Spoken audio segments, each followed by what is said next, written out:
Come, let's spend a day with me.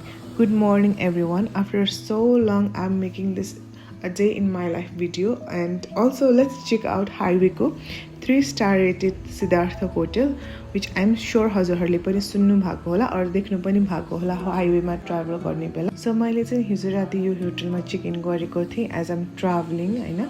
अनि कहाँ जाँदैछु म हजुरलाई भन्ने नै छु. सो हिजो चाहिँ हामी अराउन्ड 6 बजे निस्केको भएर यता कोइन्टारमा चाहिँ अलमोस्ट 11 बजे नै भइसकेको थियो पुगेको. सो हामीले चाहिँ पुग्न अगाडि चाहिँ मलेकोमा खाना पनि खाएको थियौँ त्यहाँ रोकेर. अनि हामी अलिकति टायर्ड भइसकेको थियौँ अनि आज चाहिँ धेरै लामो बाटो जानुपर्ने भएको भएर चाहिँ हामी चाहिँ रेस्ट गर्ने डिसाइड गरौँ. सो हामीलाई चाहिँ अलिकति सेफ ठाउँ पनि चाहिएको थियो अनि so we decided to stay in this hotel. So I woke up around 6 AM किनभने मलाई मेरो अनलाइन डान्स क्लास पनि अटेन्ड गर्नुपर्ने थियो. Freshen up and join my online class which is around like 1 घन्टाको थियो. त्योपछि I again freshen up and did my skin care and had my coffee. Coffee चाहिँ ट्राभलिङ गर्ने बेला कहीँ जाने बेला चाहिँ हामी आफै नै बनाउँछौँ because we love a good cup of coffee.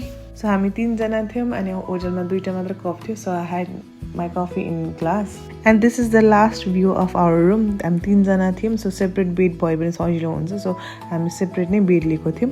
So let's go for a breakfast. So being a girl, a best part is you don't have to pick your luggage. Not just you're not strong because you're being cared. So म dance गर्नु जेलसम्म चाहिँ मिगी र दाई swimming गर्नु जानु भएको थियो. सो हामी त्यो पछि चाहिँ ब्रेकफास्ट गर्नको लागि गयौँ हैन. होटलमा अकुपेन्सी कम भएको भएर चाहिँ हाम्रो ब्रेकफास्ट अला कार्टमै भयो. तर हाम्रो फ्रुट्सहरू ड्रिङ्क्सहरू डिटक्स पानी अनि बेकरी आइटम्सहरू चाहिँ एज अ डिस्प्ले बुफे स्टाइलमै नै राखेको थियो हैन. सो हामीले त्यहाँ भएको फ्रुट्सहरू पनि लियौँ अनि स्यान्डविचेसहरू थियो त्यो पनि लियौँ. अनि त्यसपछि हामीले हाम्रो ब्रेकफास्ट पनि अर्डर गरेको थियौँ. सो ब्रेकफास्ट खाएपछि चाहिँ हामी निस्किने प्लान थियो. तर before that I'm gonna so you something. So मलाई चाहिँ यताको इन्टिरियर एम्बियन्स एकदमै राम्रो लाग्यो हैन. बिङ इन्टिरियर डिजाइनर माइसेल्फ मलाई उहाँहरूको इन्टिरियर अनि रेनोभेसन गरेको एकदमै राम्रो लाग्यो.